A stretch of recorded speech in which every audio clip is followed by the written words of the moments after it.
Hello, my name is Gena Heidary, and I'm so pleased to be here for the Myhre Syndrome Summer Seminar Series. Thank you so much specifically to Dr. Angela Lin for the invitation and for the opportunity to participate on the clinical care team at Mass General Hospital. Thank you also to the Summer Seminar organizers. It's such a pleasure to be here and introduce myself to the community. I'd like to tell you a little bit about myself. I'm a pediatric neuro-ophthalmologist at Boston Children's Hospital. I've trained in pediatric ophthalmology and also neuro-ophthalmology. So I care for children with respect to visual development and eye alignment. I also examine the brain-eye connection. And so I became part of the clinical care team in an effort to offer ophthalmology support for our children with Myhre syndrome. And I'm learning a great deal, and I look forward to meeting you in the community as well. I have no financial disclosures relevant to this presentation. So just as an overview, what I'd like to do is spend a few minutes to tell you a little bit about visual development and about the development of ocular or eye alignment. And these will be relevant details as we talk about the eye findings in Myhre syndrome and what to expect with time. I'll review the data, although we're really in the early stages of understanding the eye findings. And then finally, I'll tell you a little bit about what to expect from an eye exam if your child or young adult has not yet had one. So first, let's focus on visual development. I wanted to emphasize a really interesting fact, which is that vision is not fully mature when we're born. When we're born, we're actually legally blind. And here on this table, we see that at birth, a child basically has blink to light reflex. In other words, a child can blink with the onset of a bright light, but it isn't until about 3 months that we really see good fixation behavior, looking at a mommy's face or a father's face, following objects. And it isn't until we're older than 4 years old that our vision is in a more mature state. And so the milestone of reaching 20/20 or perfect vision really doesn't happen until we're 5 or 6 years old. And part of what we want to examine our children for is whether there's anything that's happening early in visual development which may interfere with reaching that milestone of 20/20. This may be refractive error or a need for glasses. This also may be an eye misalignment. Early methods of assessment, this is a practitioner who's looking to see if a child is blinking to light. This is a handheld light source. And here, this image is to remind us really that this is a collaboration. So I'm often asking parents, what are you observing in your child? Is a child looking at objects, reaching for objects? Do you feel that there's any concerns about how a child is behaving in his or her environment visually? We do have age-appropriate methods for quantifying visual acuity. And so it's important to recognize we can do an eye exam from infancy on, and at about 2 months of age, we can begin using these teller acuity cards. So here on the left is a gray card that on one side has black and white stripes of a certain spatial frequency or thickness, if you will. And on the other side is basically homogeneous gray, all gray. Then the clinician basically holds the card up and shows it to a child, and there's a little hole in the center so that we can see, did the child make a glance towards the stripes, or did they not really discriminate between the stripes and the gray? Believe it or not, this has a great deal of reliability and reproducibility, and these stripes get finer and finer in terms of their spatial frequency so that finally we can determine what is the vision of the child. We can use this for infants, we can use this for pre-verbal children, we can use this for nonverbal children who are older. Then, as children get older, we have different methods. On the left, these are Leah optotypes, where we can have a child name the shape. This is a circle, this is a square that we see projected, or they can do matching. We graduate to certain letters, HOTV, and then finally what you're probably accustomed to, which is called a Snellen eye chart. In terms of eye development, it's also quite interesting. When we're born, our eyes are not well coordinated. And so at birth, strabismus or eye misalignment is relatively common. And you may have noticed in your own children or children of friends that there may be sort of an intermittent inward crossing, such as this shown here, esotropia, or an intermittent outward crossing or exotropia. Gradually, by about really 2 months of age, many of these sort of intermittent inward or outward movements should resolve. By 2 months of age, usually the inward movements resolve. By about 6 months of age, the outward movements resolve. And so if you have an infant or a child with a more constant misalignment, this needs to be evaluated. The impact of eye misalignment is that it can interfere with the development of depth perception. Depth perception really can develop only when the eyes are straight. And we believe that depth perception is established early in development. So from about 0 to 3 years of age is when the brain and the eyes are learning to coordinate effectively and to develop that depth perception. So if there's something which interferes with the eyes being straight, or if we have a constant misalignment, this also can interfere with the development of depth perception. Later, what we notice is that if you acquire a misalignment of your eyes, it's likely that you may have double vision. And so this is important to recognize as we think about and review the eye findings in Myhre syndrome. So let's take a few moments to review what has been recorded in the literature with respect to the eye findings in Myhre syndrome. I think we're really in the early stages of understanding the implications for affected children and affected family members. I really have learned so much in reviewing some of the work of Dr. Lin. So I'm going to summarize kind of the largest series which report on the eye findings. One series comes from Gene Reviews that was published in 2017 by Dr. Lin and colleagues. And in the 2021 virtual Myhre syndrome conference, Dr. Lin presented data of the 40 patients who have been seen in the Myhre syndrome clinic at Mass General Hospital under her leadership. Work also continues at Mass General Hospital, and now I'm really fortunate and excited to collaborate, and hopefully we can gain more insights through this collaboration. So in the Gene Reviews, there is discussion of really two of the main findings in children with Myhre syndrome. The first is refractive error. So refractive error simply means what is the potential farsightedness, nearsightedness, or astigmatism of the eyes. And this really has to do with the shape of the eyes and the cornea as well as the lens. In Myhre syndrome, it seems that many patients have hyperopia or farsightedness and may also have astigmatism. So in this Gene Reviews that looked at what has been reported on 53 patients with Myhre syndrome, 31% had hyperopia and astigmatism. In Dr. Lin's report on the 40 patients seen at the Mass General Clinic, about 40% had hyperopia and astigmatism. So what does this really mean?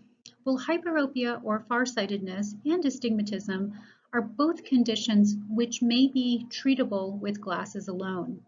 And the purpose of the eye examination is to determine whether there is enough refractive error that warrants glasses. Importantly for our young children, if the hyperopia or astigmatism are significant enough, these may interfere with visual development. And that's why we spent some time talking about visual development. So we could appreciate that the earlier our patients are seen, the earlier we may intervene to promote meeting that milestone of 20/20 vision. It's unclear why this may occur in our patients with Myhre syndrome. I've been thinking about a potential hypothesis, which is that farsightedness and nearsightedness often have to do with the shape and length of the eye, or axial length, so from the front to the back of the eye. And my hypothesis is that in Myhre syndrome, just as there are other aspects of the body which may be short in stature, that the axial length of the eye may also be shorter in our patients with Myhre syndrome, and that the sclera, or sort of the covering of the eye, may be thickened in our patients. So this can be tested, and I suspect this may contribute to the farsightedness, which really occurs when the eye is shorter than the average length. We can test this hypothesis, and I think this may be what is happening, although we don't know for sure yet. In this summary report, about 24% of patients had eye misalignment or strabismus. In the cohort from Mass General, 18% of these patients had strabismus. So again, we spoke about why it's important to address eye misalignment or strabismus. This can impact the development of depth perception. This can impact whether or not we see singly or have double vision. So it's really important to be seen by an ophthalmologist to address this. And fortunately, both refractive error and strabismus are treatable conditions which pediatric ophthalmologists can address quite readily. Optic nerve swelling was something which was seen in this Mass General cohort in about 15% of patients. And I just wanted to take a moment to just show you an image. These are not from a patient with Myhre syndrome. On the left, we see this structure that basically is the top of the optic nerve. Now, the optic nerve is a cable which connects the eye to the brain. Imagine that this cable comes to the back of the eye and plugs into the back of the eye. So when I look inside a child's eye during an eye examination, I'm looking at the integrity of the nerve. So this nerve should be round in shape. It should have a clear border. So this distinction between this edge and this sort of yellowish edge should be very distinct, as though I could take a pencil and draw a circle around it. What you see here, the red, these are blood vessels coming off of the optic nerve. So this is a normal optic nerve. And this is a patient who has optic nerve edema. And what you can appreciate is that here, the edge is not something you could take a pencil and draw a line around, but rather this edge is relatively blurry. In Dr. Lin's cohort, about 15% of patients had this blurriness or swelling of the optic nerve.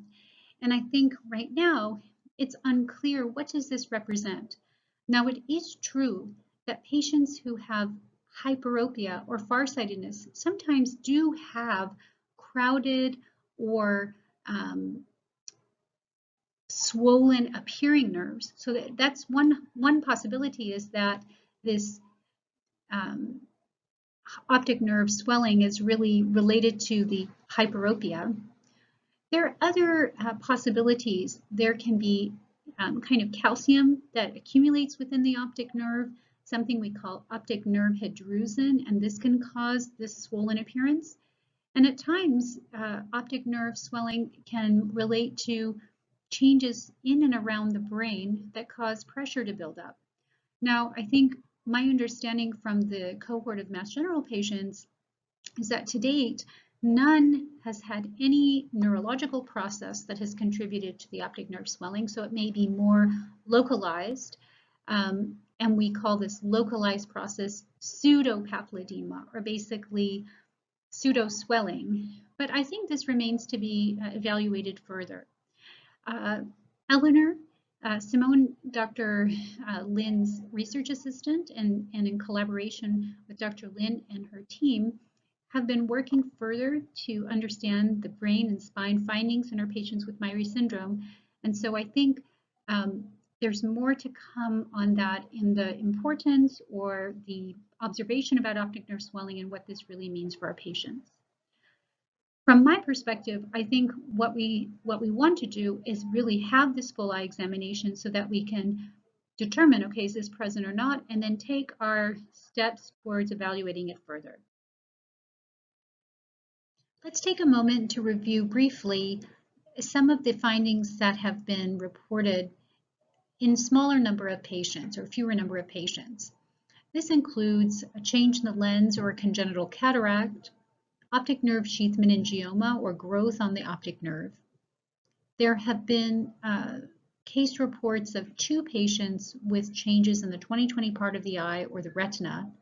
And finally, 1 case report of a child with changes in the pupil and iris, where the pupil is not in its common central position in association with tetralogy of Fallot.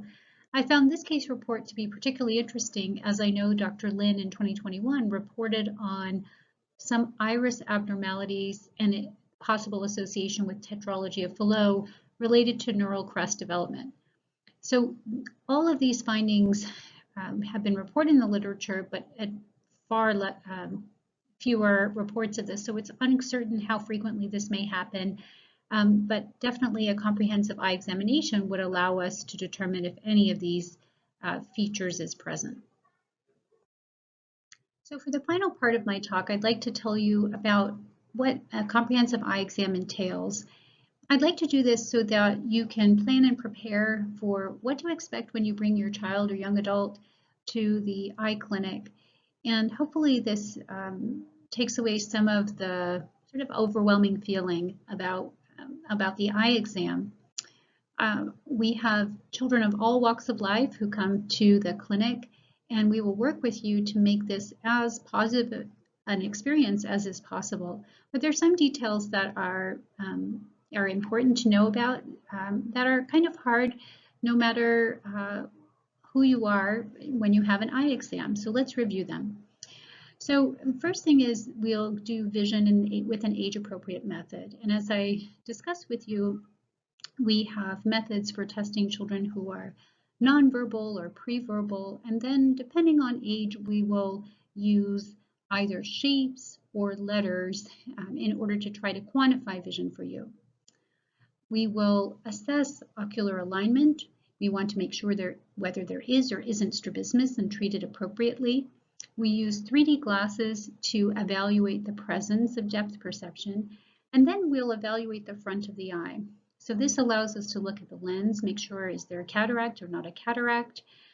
There's some external features of our children with Myhre syndrome that are not visually significant, some differences in the eyelids, the palpebral, there are shorter palpebral fissures, but this does not impact vision.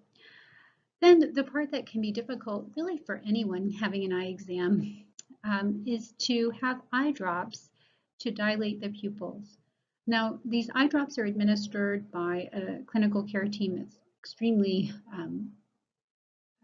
knowledgeable and well-conditioned to administer them, but I think it can be frightening to receive eye drops. Nevertheless, it's really important to be dilated because the dilation allows us to evaluate a number of very specific things. When the pupil is dilated, we can do a careful refraction to determine whether there is refractive error, hyperopia, astigmatism, myopia that may or may not require glasses. The dilated examination also allows us to look carefully at the optic nerve to see if there's any swelling. We can look carefully at the retina to see if there are any retina findings, the 20/20 part of the eye to see if there are any changes. And so it's really part of the being comprehensive about the exam. When dilating drops are administered, it takes about 20 to 30 minutes to get fully dilated. And so kind of if you're trying to plan for this visit, please note that in general, this visit would probably at a minimum be 1 hour long. So I think that's important. Sometimes I think there may be other types of visits where you can get in and out more quickly. But for the eye exam, because of dilation and the time it takes for the eye drops to take effect, I would allocate at least an hour. I think realistically, I would really allocate up to 2 hours, and hopefully it will be much shorter than that. So it really has given me pleasure to share with you some of the eye findings in Myhre syndrome. I think what is really encouraging is that the main findings that have been described to date, refractive error and strabismus, are really treatable findings. So I think the most important thing is to get connected with a pediatric ophthalmologist or ophthalmologist to look thoroughly, do a comprehensive eye exam, and determine if there's anything which requires treatment.